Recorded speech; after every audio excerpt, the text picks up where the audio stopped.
I think one of the things is that if you're starting up a repository or tackling this endeavor, you're already busy. So one of the big challenges is that it's going to feel like, oh, this is something on top of my task. This is an extra project.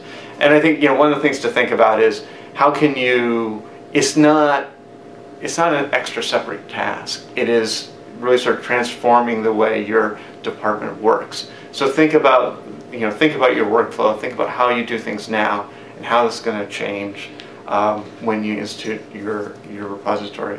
I think the other,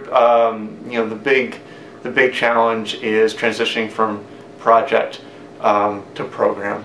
And there's a lot of enthusiasm with projects. People go, oh yes, this is exciting.